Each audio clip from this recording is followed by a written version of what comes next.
Bienvenue sur Africa 24 dans cette nouvelle édition du QG News. Voici les titres de l'actualité. Le lancement de la deuxième phase du train express régional de Dakar au Sénégal. Cette seconde étape va permettre de prolonger la ligne de 19 km, un chantier dont le montant est estimé à 204 milliards de francs CFA. 15 millions d'euros pour promouvoir des pratiques de production et de consommation durable. C'est le crédit obtenu par le groupe bancaire Aura Group basé au Togo, un prêt contracté auprès du fonds Ecobusiness. Et puis le bilan du programme d'appui à la rénovation et au développement de la formation professionnelle dans les secteurs de l'agriculture, de l'élevage et de la pêche au Cameroun. Depuis sa mise en place en 2008, près de 20 000 jeunes ont pu être formés. Mais tout d'abord, la rue ne décolère pas au Soudan. Ce lundi 7 mars, des centaines de manifestants ont investi les rues de la capitale Khartoum. Depuis le coup de force des militaires orchestré le 25 octobre 2021, les Soudanais se mobilisent régulièrement dans le but d'obtenir un retour au gouvernement civil. Des mobilisations sévèrement réprimées. Ce lundi, la haute commissaire des Nations Unies aux droits de l'homme, Michelle Bachelet, a déploré la mort d'au moins 85 personnes, dont une femme et 11 enfants depuis le coup d'État. La diplomate a par ailleurs dénoncé un usage disproportionné de la force par les forces de sécurité. L'actualité, c'est aussi la prestation de serment des membres d'un nouvel organe judiciaire temporaire en Tunisie, une instance qui vient remplacer le Conseil supérieur de la magistrature. La cérémonie était organisée ce 7 mars et présidée par le chef de l'État, Kais Saied. Pour le président tunisien, il s'agit là d'un moment historique qui marque l'indépendance réelle de la magistrature. Pour rappel, le CSM a été dissous le 5 février dernier par le président qui évoquait des problèmes de corruption et de partialité. Cette mesure avait été vivement contestée, notamment par les Nations Unies. Au Sénégal, les travaux de la deuxième phase du train express régional de Dakar ont démarré. C'est le président Macky Sall qui a donné le 5 mars le coup d'envoi de cette seconde étape. Coût de ce chantier, 204 milliards de francs CFA, un montant financé par plusieurs institutions dont la Banque africaine de développement. Plus de précisions avec Aménéji.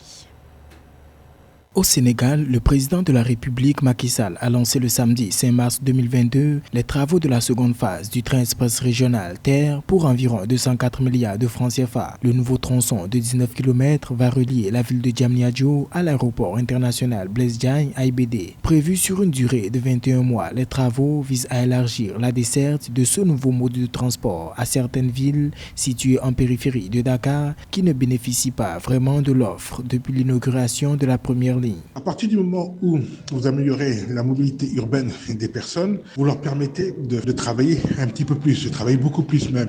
À partir du moment où les gens travaillent plus, ils produisent plus et donc ils mettent sur le marché beaucoup plus de produits et de services d'une manière beaucoup plus efficace et l'activité commerciale autour de ces marchés-là vont générer des recettes fiscales. Ces 19 nouveaux kilomètres du TER s'ajouteront aux 36 kilomètres déjà réalisés entre Dakar et Diamniadio pour faire un total de 55 kilomètres en deux voies. Par ailleurs, les autorités sénégalaises prévoient la construction de la passerelle piétonne de Sébikotane et le pont de traversée pour faciliter la mobilité. 7 autres trains s'ajouteront au parc des 22 déjà existants. Le plus important pour l'État sénégalais et pour les États en général, lorsqu'on améliore la mobilité urbaine, c'est de pouvoir permettre le développement de l'activité économique. C'est surtout ça qui est véritablement visé. Et c'est clair que si l'activité économique est développée, les recettes fiscales suivent. Et ce qu'on a vu avec le TER, c'est que des personnes qui passaient énormément de temps dans leur voiture et avaient des problèmes pour se rendre sur leur lieu de travail, ont vu leur vie diamétralement changer. 200 travailleurs seront recrutés dans le projet, concourant ainsi à la valorisation de la main-d'œuvre locale. Ces différentes infrastructures, une fois opérationnelles, renforceront l'offre de transport public tout en réduisant les flux et en désengorgeant la capitale. Dans l'actualité également, la dépréciation du dinar se poursuit en Algérie. La devise locale continue de se déprécier face au dollar américain et à l'euro. Une chute observée depuis déjà plusieurs années en raison de la crise économique additionnée à la crise sanitaire et la chute des prix du pétrole. Une situation critique pour le pays dont l'économie est fortement dépendante des hydrocarbures. 15 millions d'euros. C'est le crédit obtenu par le groupe bancaire basé au Togo, Aura Group, auprès du fonds Ecobusiness. L'enjeu de ce financement, selon un communiqué conjoint, je cite, promouvoir des pratiques de production et de consommation durables parmi les agro-industries de la région. Ameneji. Au Togo, le groupe bancaire panafricain Aura Group a levé 15 millions d'euros chez le fonds européen Ecobusiness sous forme de prêts pour financer des industries agroalimentaires d'Afrique subsaharienne titulaires de certification volontaire de durabilité. L'objectif est de promouvoir des pratiques de production et de consommation durables parmi les agro-industries de la région. Si c'est vrai que le financement de la production de la consommation durable parmi les agro-industries est une cause noble, mais que les États très souvent n'ont pas les moyens de ce financement. Il est important d'avoir un accompagnement de cette envergure. Selon Ecobusiness, ces fonds seront investis dans les 12 pays d'Afrique occidentale et centrale où opère le réseau bancaire. Par ailleurs, cela y va de l'intérêt accordé aux objectifs de développement durable numéro 2, fin zéro, numéro 8, travail décent et croissance économique, et l'objectif de développement numéro 12, consommation et production responsable, entre autres. 15 millions d'euros chez les fonds européens, il va de soi que ça ne peut pas être quand même des taux d'intérêt concessionnels. Ce qui veut dire qu'un tel marché financier, si la banque doit aussi faire des prêts, ça risque quand même d'être assez cher et c'est peut-être ce qu'il faudra déplorer. Par ailleurs, cet investissement garantit une compétitivité à long terme du secteur agro-industriel. Notons que le fonds Ecobusiness a été lancé par la Banque allemande de développement KfW et la conservation internationale en vue d'encourager la conservation de la biodiversité et l'atténuation du changement climatique. Le programme d'appui à la rénovation et au développement de la formation professionnelle dans les secteurs de l'agriculture, de l'élevage et de la pêche porte ses fruits au Cameroun. Ce projet, qui a vu le jour en 2008, a déjà permis de former près de 20 000 jeunes. À ces chiffres s'ajoutent également près de 16 000 emplois créés. Reportage de notre correspondante Viviane Baoken, commenté par Joël Ballot. Depuis 2008, le programme d'appui à la rénovation et au développement de la formation professionnelle dans les secteurs de l'agriculture, de l'élevage et des pêches a permis de former près de 20 000 jeunes dans les métiers de production. Parmi ces jeunes, 4 800 ont pu à date créer des exploitations et des unités de pêche dans le pays. Pour le coordonnateur du projet, la formation et l'employabilité du jeune Camerounais sont au cœur des missions du PCP AFOP.